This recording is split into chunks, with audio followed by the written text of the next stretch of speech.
Yes, hello everyone. My name is Jonathan. This is Jonathan Talks Chelsea. Welcome to the Chelsea News Daily video, or News Daily video. I've been off for a while now, simply because of some issues, family issues, and all that to sort, and I'm finally back. And yes, I want to say that I'm really excited that we won today. Not because we just won. We won 4 goals. We got 4 goals in the game. Goals from Kai Havertz. Go, let's take it according to how it happened. Goes from Money Macy Mount, Timo Werner, Hudson Odoi, very fantastic assist from Hakim Ziyech, and finally Kai Havertz, a very fantastic assist from our captain Aspilicueta, and a wonderful header to get the fourth goal. That was the game. 4 goals. It ended 4 goals in favor of Chelsea. And what are the positives I want to talk about? Yes, let's look at the positives before I talk about the lineup. Or should I talk about the lineup before the? I think okay. Let's talk about the lineup. So Kepa and goal, Rudiger and um, Kotzuma. Then we had Emerson and of course our captain Aspilicueta. Then we saw Billy Gilmore and Mason Mount were the two. Then we have Kai Havertz in the number 10 position.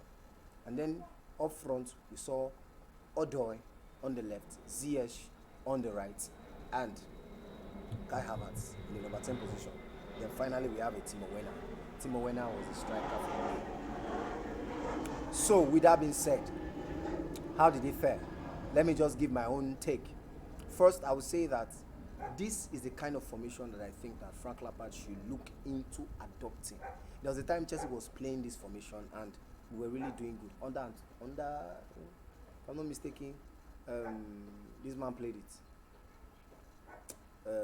Sarri played this formation at times, and during his time, Chelsea were practically unpredictable because he had two midfielders, two holding midfielders. That was in Kante and Jorginho. Jorginho was the one doing the pass, Kante was the one doing the blocking, and it worked. It worked so well for Chelsea during that time. And I think that Frank Lampard should revert to this formation because the 4-3-3 is very predictable.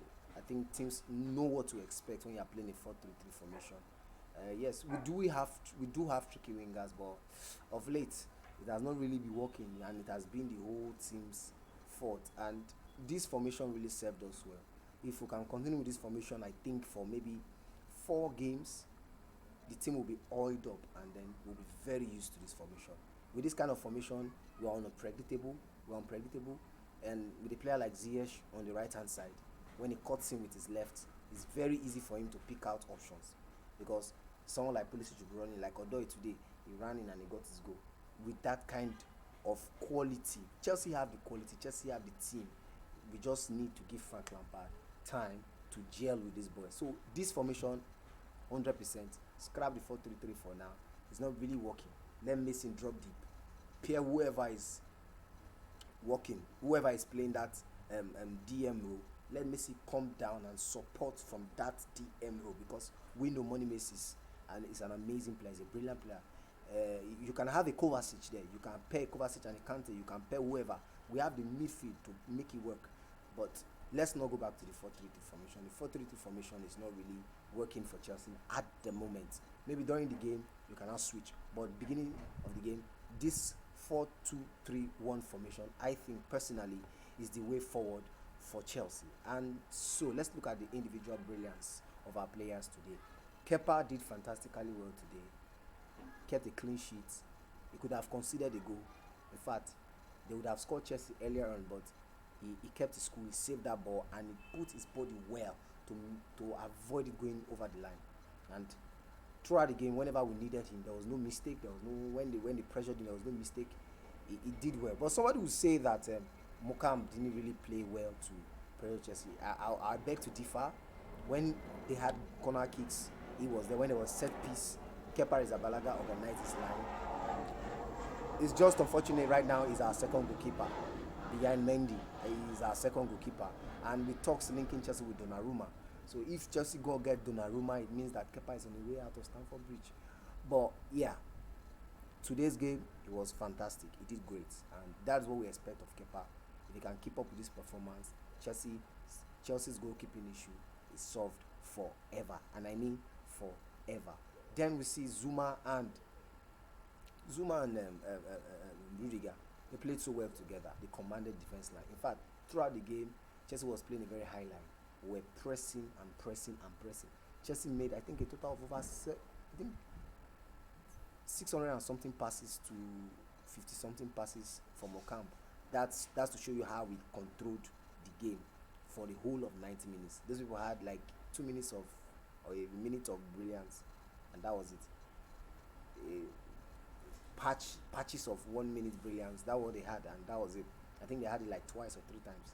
So let's just say altogether, Morcambe had 5 minutes of brilliance out of the whole 92 minutes that was played. And yes, it was a fantastic game. Moving down to the midfield, Billy Gilmour has to be the man of the match. I don't know who they've given it to now at the moment, as at the recording of this video, but I'm very sure it's going to be Billy Gilmour. Billy Gilmour was fantastic, playing those diagonal balls, switching play, left to the right. There was a true pass he made. It was just unfortunate that he didn't get to Timo Werner. It would have been a fantastic assist. It would have been the best assist of the game. This guy is showing us why he should start in the next game against Fulham. We know that Kante will not be available, but we will have Jorginho, we will have Kovacic, and we will have him. So I think Frank Lampard will want to go for a Kovacic Jorginho midfield. But looking at it, Billy Gilmour is somebody that you should really start to have great playing time for, because the guy has what it takes. His movement on the ball, his IQ, his football IQ is what I rate so much. I don't want to compare him to Jorginho, but I would pick a Billy Gilmour against Fulham. I'll pick a Billy Gilmour. Pair him with Kovacic. I'll pick a Billy Gilmour over him. Or I pair him with Mason Mount. Just like the way they played today. They will do well against Fulham. Then up, Money Mace was fantastic. I expect him to take more shots like that. That's what I want to see from Money Mace. He has so much in him that he's not using. He's so much in his arsenal that he's not using at the moment. I expect Money Mace to take shots like that against top teams, and he will beat that kind of shot will beat any goalkeeper, and I mean any goalkeeper in the world right now. And it was well calculated, beautiful delivery, beautiful technique, and it was a goal. Money Mace for me played so well today. I could not fault him. His runs in the box, that guy is a big engine. He's another kind of Kante, kind of offensive Kante. That's what we have in Money Mace. And up front, Kai Havertz. Whoa, Kai Havertz was massive today, whether you like it or not. Yes, he made some mistakes here and there, but his mistakes today, his fantastic performance today outplays the mistake he made. Meaning that, let's say, he made 3 mistakes or so thereabout, in my own opinion, because I was watching the game, I was keen, I was rooting for him, and I was watching him play. And there was a time he didn't head the ball well, and there was a time I think he lost possession, something like that. I think like 2 or 3 times in the game. But so far so good. I would say that all round, he gave it his best. He got an assist, Timo Werner, and he got a goal, 4th goal. Fantastic from Kai Havertz today. He played in number 10 role so well. He was making a couple of assists. He would have gotten more assists today if we have converted those chances. He would have gotten more goal contributions today if those goals had been converted.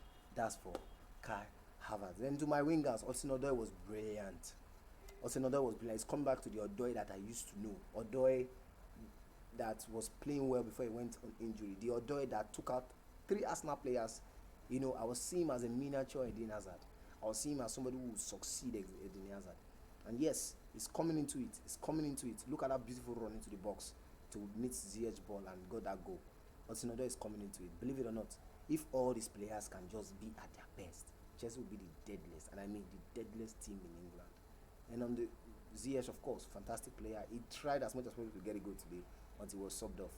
He tried as much as possible to get a goal with his left foot until he was subbed off. I believe the goals will come. Of course, we know he's got quality. I think this is like his 2nd game up, coming up from injury. He hasn't even played 90 minutes yet. So Lampard is gradually introducing him. I expect to see more of him in the game against Fulham. I expect him to play well. The last time Chelsea actually won was at Leeds, when we won comfortably 3 goals, and that was when he got the injury, and he had a lot. He contributed a lot in that game before he was actually subbed off for the injury. Yes, so yes, of course, Timo Werner up front. Yeah, Timo Werner did well. He did absolutely well today. I believe he did well. He got his goal. His hunger was there. He kept driving. And this goal, I hope that this goal pushes his confidence a little bit more. And there was a time he tried to assist again, give an assist to Kai Havertz so that Kai Havertz will also get his goal.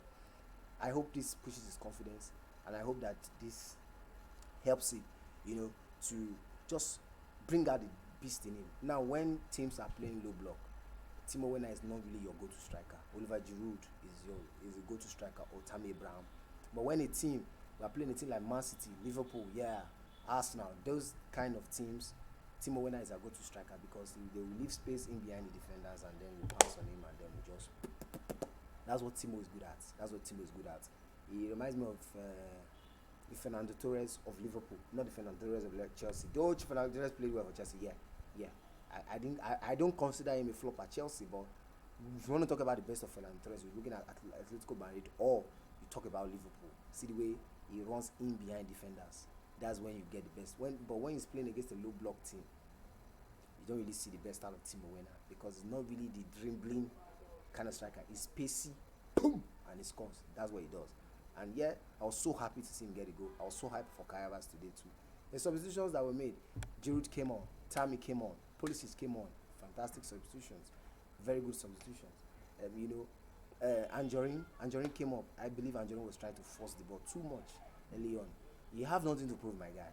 You're good. We know you're good. Just enjoy the beautiful game of football. Yes. Next game we're playing Fulham. I'd like to leave a comment in the comment section. Let me know what your thoughts and opinion is. Next game we're playing Fulham. Tell me your predicted lineup. What you think, or who you think Frank Lampard should play against Fulham. Until I see you in the next video, hopefully tomorrow, one is going to drop. I have the topic I want to discuss. I really want to discuss. So until I see you in the next video, support your manager, support Frank Lampard. Every minute that he spends at Chelsea, support him, give him all the moral support that he can get. The Lampards are expecting a baby, so support your manager, and so that we can get the best out of him. Until I see you in the next video, up the Chelsea.